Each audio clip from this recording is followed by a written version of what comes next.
నిన్న అమరావతిలో తెలుగుదేశం గోండాలు చేసిన దాడిని పూర్తిగా కూడా ఖండిస్తున్నాం.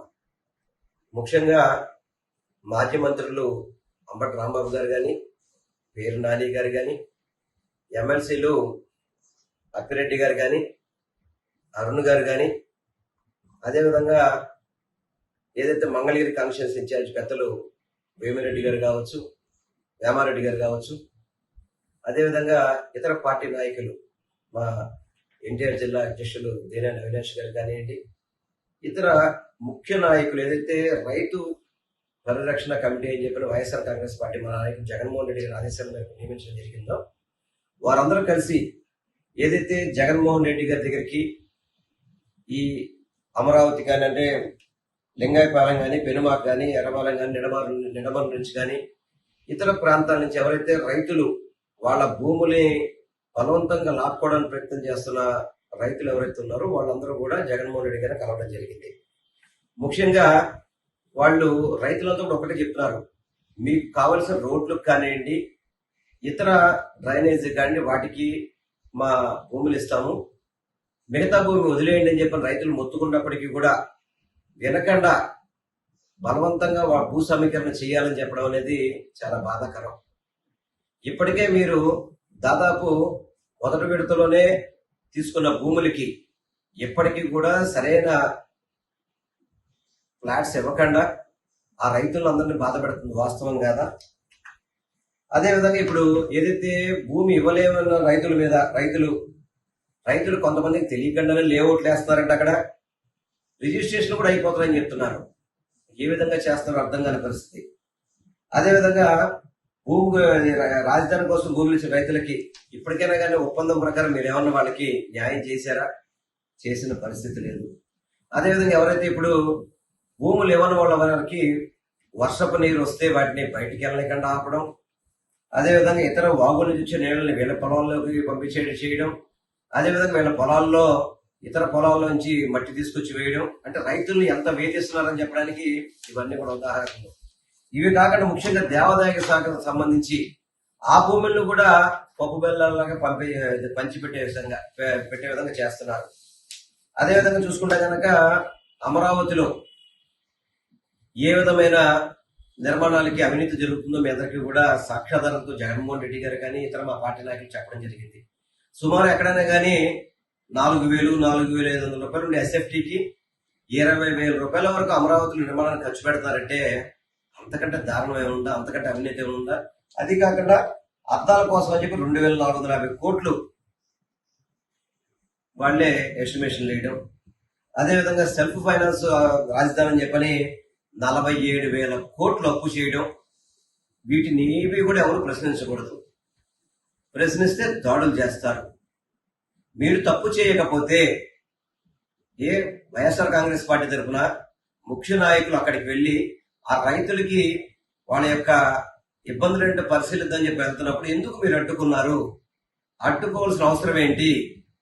మీరేం మాట్లాడితే ప్రజా రాజధాని అని చెప్పని అది కొంతమందికే రాజధాని పరిమితం చేద్దాం అనుకుంటున్నారా? ఎంత దారుణం అండి. ఎమ్మెల్సీ గారి కార్లు కానివ్వండి, ఇతర పార్టీ నాయకులు కార్లు తుక్కుతుక్క కొట్టేసి, అదేవిధంగా అక్కడ ఉన్న బందోబస్తులో ఉన్న పోలీసు మీద కూడా తెలుగుదేశం గుండాలు రాళ్ళు వేస్తున్నట్టు క్లియర్ గా కూడా వీడియోలు కనబడుతుంటే పైపెచ్చు పోలీసులు భద్రత కల్పించకుండా ప్రేక్షక పాత్ర పోషించడం అనేది చాలా బాధాకరం. ఎందుకంటే ఎంతకంటే ప్రజాస్వామ్యం అనేది ఇదేనా కూలి చేయడం అంటే? రెడ్డిపుచ్చుకు రాజ్యాంగం ఆంధ్ర రాష్ట్రంలో అమలవుతుందానికి ఇది ఒక నిదర్శనం కాదా?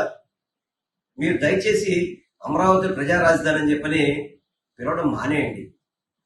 అది కొందరు రాజధాని అని చెప్పండి మీరు అంత చెప్పదలుచుకుంటే కనుక. ఏం చేశారు? రైతులు కూడా చెప్పారు కదా ఇందాక, రైతులు కూడా చెప్పారు జగన్మోహన్ రెడ్డి గారి దగ్గరికి వెళ్తే ప్రభుత్వ అవసరాల నిమిత్తం ఎంత కావాలంటే వాళ్ళకి ఇవ్వండి అని చెప్పని వారు కూడా చెప్పారని చెప్పి చెబుతుంటే, మీకు రోడ్లు కావాలన్నా మీ ఇతర అవసరాలు కావాలన్నా ఇస్తా ఉన్నప్పుడు ఎందుకు రైతులు ఇబ్బంది పెడుతున్నారు? ఎందుకు ఆ భూములు తీసుకోవడానికి ప్రయత్నం చేస్తారు మీరు? ఇది తప్పు కాదా?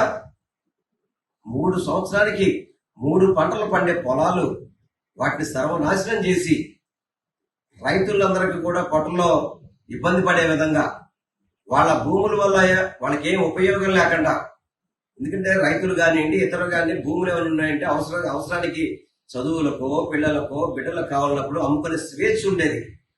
అటువంటిది లేకుండా ఎంతమంది రైతులు ఉసురు కొట్టుకుంటుంది మీరు కాదా? ఈ విధమైన దాడులు చేస్తారా? పవన్ కళ్యాణ్ ప్రశ్నిస్తున్నాను. అంటే ఎవరు కూడా మీ ప్రభుత్వాన్ని ప్రశ్నించకూడదా? ప్రశ్నిస్తే దాడులు చేస్తారా?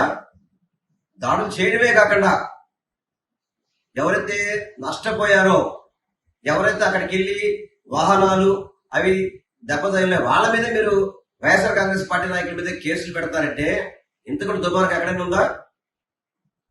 తప్పకుండా ఇంతకింత మూల్యం చెల్లించుకుంటారు మీరు. ఎందుకంటే వైఎస్ఆర్ కాంగ్రెస్ పార్టీ నాయకుల్ని వాళ్ళు మౌనంగా ఉన్నారంటే లా అండ్ ఆర్డర్ ప్రాబ్లం రాకూడదు, అందరూ కూడా సమన్వయంతో పనిచేయాలని చెప్పి ఒక ఆలోచనతో మా నాయకుడు పిలుపునిస్తున్నాడు కాబట్టి శాంతియుతంగా ఉన్నారు. మీరు ఇదే చర్యల్ని కొనసాగిస్తే కనుక రానున్న రోజుల్లో మీరు ఎవరైనా రోడ్డు మీద రాగలుగుతారా? ఇదా మీరు చేసే పరిపాలన? అందుకే చెప్తాను, దయచేసి రెడ్ బుక్ రాజ్యాంగాన్ని ఆపి అంబేద్కర్ గారి యొక్క రాజ్యాంగాన్ని అమలు చేయండి. కక్షలు, రౌడీజాలు, గోండాయిజాలు ఏదైతే 2024లో ఏర్పడిన ప్రభుత్వం ఏదైతే ఉందో కూటమి ప్రభుత్వం, ఇది ఒక రౌడీ ప్రభుత్వం లాగా, దుర్మార్గపు ప్రభుత్వం లాగా, ఎక్కడ కూడా ప్రజా సమస్యల్ని ప్రశ్నించే అర్హతగా హక్కు కూడా లేకుండా దుర్మార్గంగా పరిపాలన చేస్తున్న ఈ కూటమి ప్రభుత్వానికి రోజులు దగ్గర పడ్డాయని చెప్పి తెలియపరుచుకున్నాను.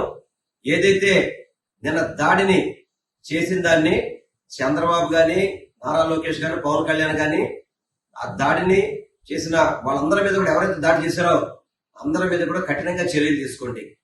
అంతే తప్ప వైఎస్ఆర్ కాంగ్రెస్ పార్టీ వాళ్ళ మీద మాత్రమే మేము చర్యలు తీసుకుంటాం, తెలుగుదేశం గుండాల మీద మేము చర్యలు తీసుకోమంటే ఇది సరైన విధానం కాదు.